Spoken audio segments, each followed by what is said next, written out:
Hi, എല്ലാവർക്കും സുഖമല്ലേ? ഞാനിന്ന് ചെയ്യുന്നത് ഒരു നാരങ്ങ അച്ചാറാണ്. അത് വെള്ളക്കിടല്, മുളക് പൊടി ഇല്ലാതെ പച്ചമുളകും കാന്താരിയൊക്കെ ഇട്ട് വെള്ളക്ക് ചെയ്യുന്ന ഒരു നാരങ്ങ അച്ചാർ. രണ്ട് രീതിയിൽ ചെയ്യുന്നുണ്ട്.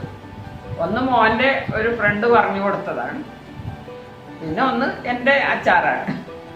അപ്പം ശരി, നമുക്കെന്നാൽ തുടങ്ങാം, ആരംഭിക്കാം.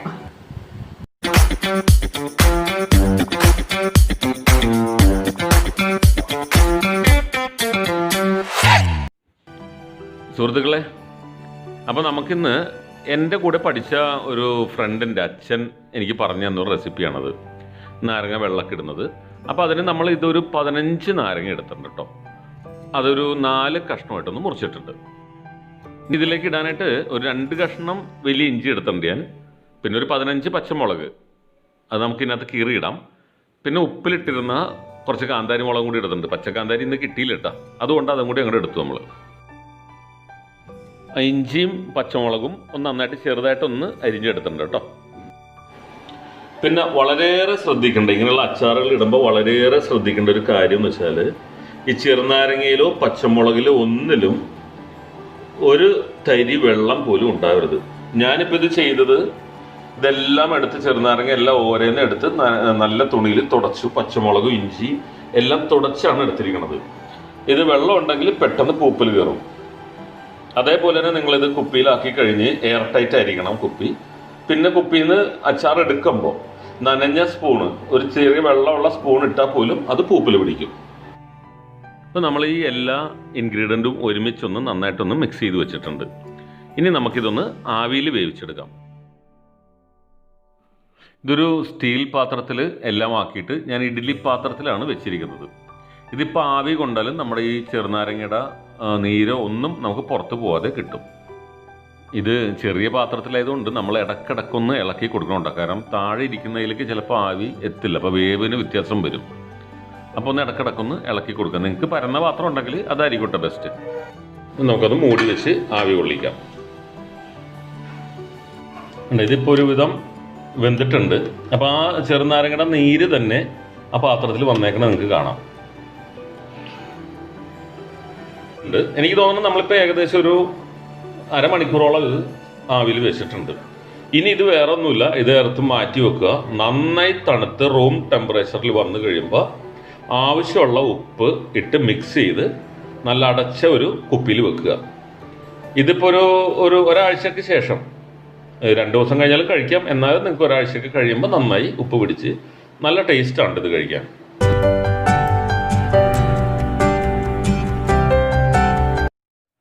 അപ്പോൾ ഇത് നമുക്കിനി രണ്ടാമത്തെ രീതിയും കൂടി നോക്കാം. ഇതിൽ വലിയ വ്യത്യാസമൊന്നുമില്ല കേട്ടോ. നമ്മൾ ഇതിൽ പക്ഷേ ഒരു 25 ചെറുനാരങ്ങ എടുത്തു, അത്ര ഉണ്ടായിരുന്നുകൊണ്ട് എടുത്തതേ ഉള്ളൂ. ആ ഒരു കുടം വെളുത്തുള്ളിയും കൂടി നമ്മൾ ഇട്ടിട്ടുണ്ട്. ബാക്കിയെല്ലാം നമ്മൾ ആദ്യം ചെയ്തതുപോലെ തന്നെ സെയിം എല്ലാം ഒന്ന് മിക്സ് ചെയ്ത് വെക്കുക. അതേപോലെ ആവിയിൽ ഒരു ചുരുങ്ങിയത് അരമണിക്കൂർ കേട്ടോ. നിങ്ങൾ നോക്കുക, ഒരു അരമണിക്കൂർ ഞങ്ങൾ ചെയ്തിട്ടുണ്ട്. കൂടുതൽ വേണമെങ്കിൽ അങ്ങനെ ചെയ്യുക. ചില സമയങ്ങളിൽ അമ്മ നാരങ്ങ മുറിക്കാതെ വെള്ളത്തിലിട്ടും വേവിക്കാറുണ്ട് കേട്ടോ.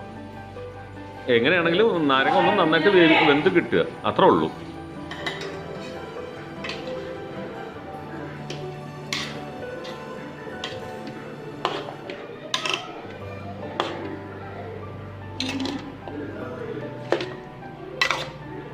നമ്മളിത് ഇങ്ങനെ ഇടക്കിടക്ക് ഇളക്കി കൊടുത്ത് വെക്കണം. നമുക്കിതിലേക്ക് ഒരു നുള്ള് ജീരകം, സാധാരണ ജീരകം, 1 ടീസ്പൂൺ കായപ്പൊടി, 1/2 ടീസ്പൂൺ ഉലുവാപ്പൊടിയും വേണം. നമ്മളൊരു ചട്ടിയിൽ 1 ടേബിൾ സ്പൂൺ നല്ലെണ്ണ ഒഴിച്ചിട്ടുണ്ട് കേട്ടോ. വെളിച്ചെണ്ണ എടുക്കരുത്. അതിൽ കടുക് ഇട്ട് പൊട്ടിക്കുക. കടുക് പൊട്ടിക്കഴിയുമ്പോൾ വേപ്പില ഇടുക. അതിൻ്റെ കൂട്ടത്തിൽ എല്ലാ പൊടികളും ഇട്ട് കരി ആദ്യം ഒന്ന് മൂപ്പിച്ചെടുക്കുക. ഇപ്പൊ നല്ല മണം വരുന്നുണ്ട് കേട്ടോ കായത്തിൻ്റെ.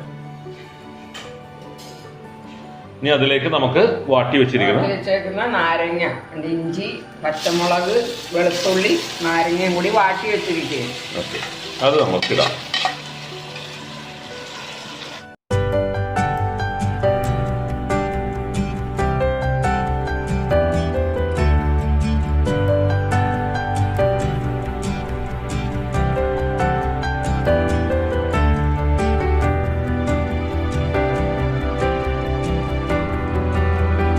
ഇത്ര ഉള്ള സംഭവം.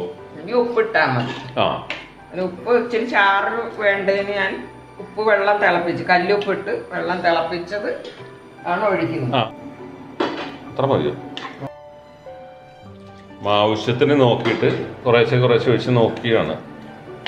ഇത് മതി. ഇത് മതി അല്ലേ? ഇത് ഇരിക്കുമ്പോ ഒന്നും കൂടി അങ്ങോട്ട് കുറുകി വരും. ഒരുപാട് ചാറ് കുറയും അല്ലേ? എന്നാലും കുഴപ്പമില്ല. ഒരുവിധം നാരങ്ങയുടെ നീരും ഒക്കെ കൂടി ആകുമ്പോ നല്ല.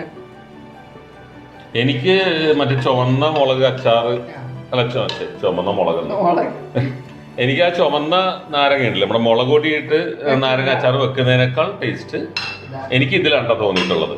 ഇത് രണ്ടും എനിക്ക് ഭയങ്കര ഇഷ്ടമാണ്. പിന്നെ ഇതൊരു ഒരാഴ്ചയെങ്കിലും ഇരിക്കണം. അതാ ഏത് അച്ചാറാണെങ്കിലും കുറച്ചാൾ ഇരിക്കുന്നതോറാണ് നമുക്ക് ടേസ്റ്റ് കൂടുന്നത്. നല്ലോണം അലുത്തും വരും, നല്ല അലുത്ത്.